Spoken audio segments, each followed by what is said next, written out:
The job market since 2022 has been absolutely brutal for the average job seeker, and it's left a lot of people feeling very disenfranchised with their choice of careers. And if you've been contemplating a career switch, but you want to make sure that you're jumping into something that's going to actually be growing and maybe reduce the threat of AI in the future, you come to the right place. Because in this video, I'm going to share with you some career choices that are actually growing in today's market despite the threat of AI.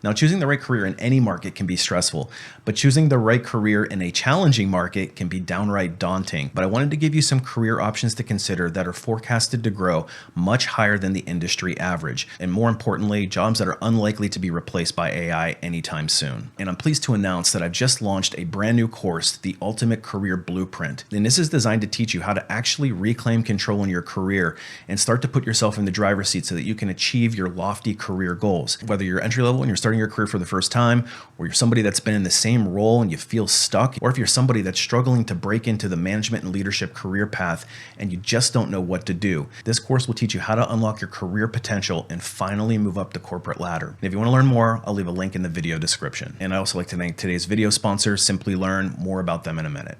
The first job that I want to cover is a cybersecurity or information security analyst. Typically, what a cybersecurity analyst would do would be looking at the organization's networks for data breaches or security breaches, and then they're going to investigate when one occurs. They're also going to be checking for vulnerabilities in the networking systems or the computer systems, and they're going to be looking at the latest trends. So oftentimes you'll see these security breaches or these data hacking attempts, and cybersecurity analysts are the frontline defense for major organizations. And even though this role is in tech, it's forecasted to grow much faster than the average over the next 10 years, at least to 2032, according to the Bureau of Labor Statistics. So this represents a total number of jobs of 168,000 in 2022, and that means an employment change of 53,000 additional new jobs. And I can speak from experience here that this one is in high demand because I've got some coaching clients who are in cybersecurity, and while the broader market of tech, kind of the generic market of tech, is struggling, and there's been a lot of layoffs as I record this video, the cybersecurity folks are not having any issues with getting their phone to ring. And the nice thing about this one too is that it's likely not going to be replaced by AI anytime soon because it requires a lot of independent decision making, a lot of analytical thought processes, and you have to be able to think on your feet. And let's face it, AI is unlikely to be able to do what a true information security analyst can do. The good news here is that while a bachelor's degree is often preferred by a lot of organizations, it's not an absolute requirement. So you can get in through experience, knowledge, and other ways because there's pretty widely accepted certifications that can set you apart from the crowd. And one of the most commonly accepted ones is being the Certified Information Systems Security Professional. And like any certification that's worth its salt, they're not necessarily easy to get. Doesn't mean that they're impossible, but they will require a bit of effort. And that's where SimpliLearn's cybersecurity expert course can help. SimpliLearn.com is a premier online learning platform offering a wide variety of boot camps and courses designed to empower individuals in their career journey. They're the world's #1 online boot camp, and they've got the ratings to back it up. In fact, I would encourage you to go over to their Trustpilot score and check out what other students are actually saying about them. They've got a wide variety of different learning programs, including AI, data analytics, machine learning, project management, and in particular, the cybersecurity is what we're interested in. And the cybersecurity expert program prepares you for the certifications that the industry is demanding. And this is an online cohort that's going to be led by industry experts that's going to give you live online classes, simulation tests, case studies, and real-world projects, all prepared to get you started in a career in cybersecurity. But not only that, but you'll earn the requisite CPEs required to take the CISSP certification exam. Plus, you'll have simulation tests that are focused on the preparation. And it gives you all the skills necessary to make you a standout candidate and one that employers covet. And more importantly, it gives you the opportunity to get those keywords on your LinkedIn profile and your resume. So if you're ready to get started on your own cybersecurity career journey, check out the link in my video description and the pinned comments below. Next up, we have nursing specialists, in particular nurse practitioners, nurse anesthetists, and nurse midwives. And these are also referred to as advanced practice registered nurses. So these are going to be highly independent medical practitioners. They can prescribe medications, they can order medical tests, and they can diagnose health problems. And in fact, Most of the time when we go to our own doctor, we will see a nurse practitioner rather than our actual physician, and you can't really tell the difference. Of course, over the last few years, we've seen a huge increase in the demand for nursing in particular, a lot of travel nurses, etc. But if I was going to specialize in anything, I would consider niching down and getting into nurse practitioner. It's going to be a higher level. There's going to be a little bit more of a barrier to entry here. In some cases, it's going to require a more advanced degree, but the payout is worth it because it's a high-paying median job. It's almost $130,000 per year across the board.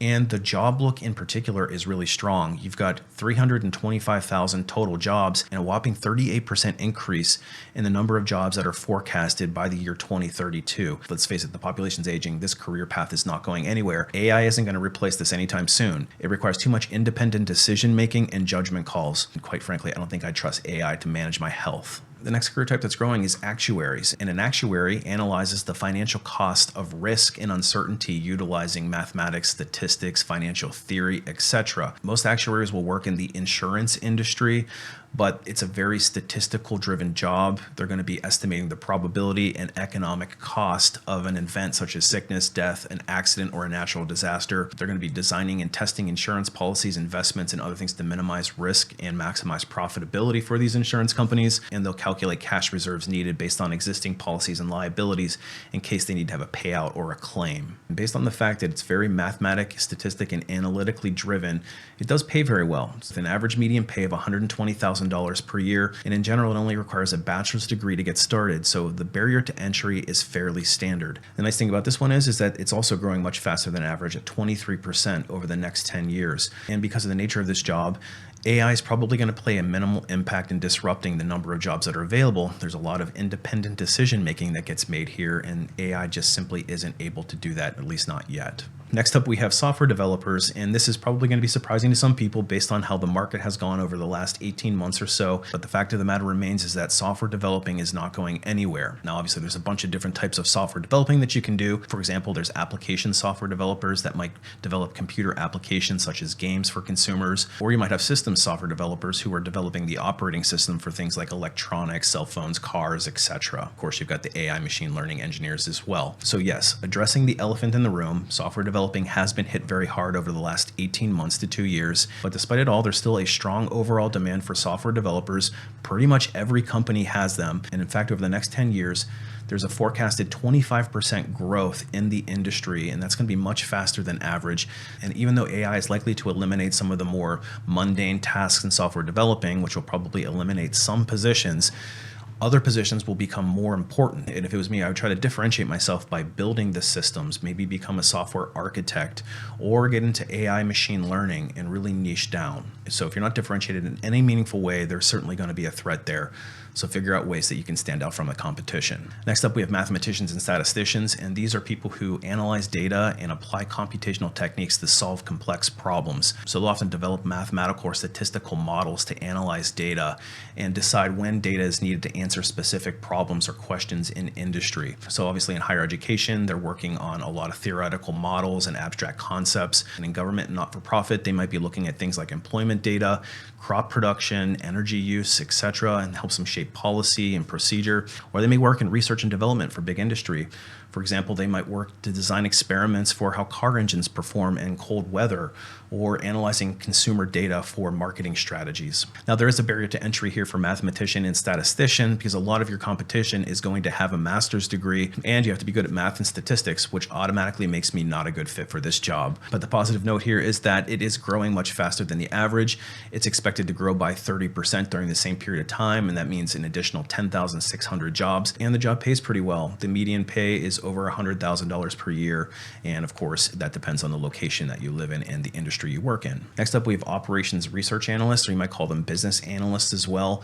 And this is going to be similar to what the mathematicians and the statisticians do, but it's really more on business processes. So they'll identify problems in business, logistics, healthcare, and other fields, and they'll analyze collected data and extract that information and help companies make better business decisions. Positions almost universally going to require a bachelor's degree, but it has a respectable rate of pay of 83,000 as a median, and the job outlook is much stronger than average. It's a 23% increase over the next 10 years, and it's an additional 24,700 jobs. So if you're good with analyzing complex data and that's something that excites you, consider the business analyst role as well. And again, the impact of AI on these jobs is it's very independent. You have to work with a lot of complex data and make decisions that are very analytically based.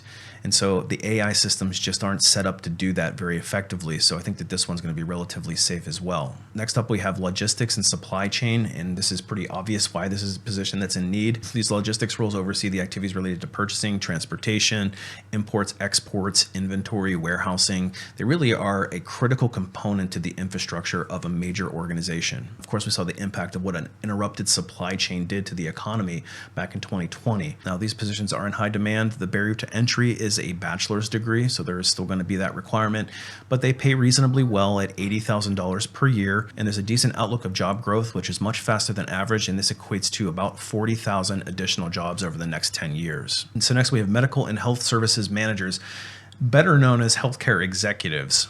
And in this case, you might have like a nursing home administrator, a clinical manager, health information managers. They often would work with physicians, registered nurses, and medical records specialists and other healthcare professionals. And they may also work with patients and insurance agencies too. They'll often manage all aspects of a facility, including admissions, building maintenance, etc. Or they might oversee an entire department, such as like physical therapy or an intensive care. And basically, they're the manager of the entire thing. And just like with nursing, there's an increase in demand here as well. We've got an aging workforce, and there's more and more need for this type of role. And it shows in the data. So the positions often pay pretty well. This is kind of a median across the board, 110,000, and it requires a bachelor's degree. So it's a fairly standard barrier to entry. And the position is growing much faster than the average at 28%. So it's going to give us an additional 144,700 positions that are expected to grow between now and 2032. Finally, we have wind turbine technicians, which may come as a surprise based on the rest of this list. But when you consider the increasing investment we're making in renewable energy, it probably makes more sense. Obviously, these technicians are going out and maintaining these wind turbines. They're assisting engineers, iron workers in installing new turbines or managing the integrity of the towers themselves. They're going and inspecting and repairing the equipment and performing routine maintenance. And while these positions don't require specialized education, they do require a specialized skill set, and it's a way to differentiate yourself as well. And the median pay in 2023 was $62,000, and we're seeing for whatever reason, a much faster growth than average of 45%. Now that equates to 5,000 additional jobs, and the total overall market is 11,200. But again, you have to think that this is a very niche type of role.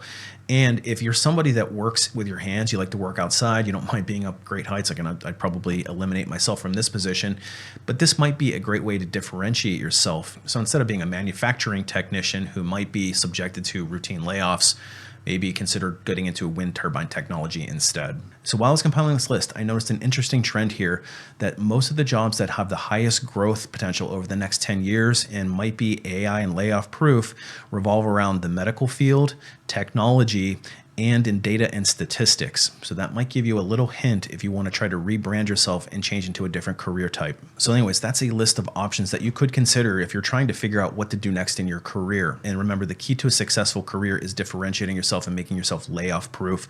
So try to find jobs that are high growth, that aren't easy to replace, and are relatively difficult to find. And if you need more help in your career journey, check out my website, alifeafterlayoff.com, which is full of tips and tricks and some resources to help you approach your career with more authority and conviction. Anyway, appreciate you watching. We'll see you on the next one.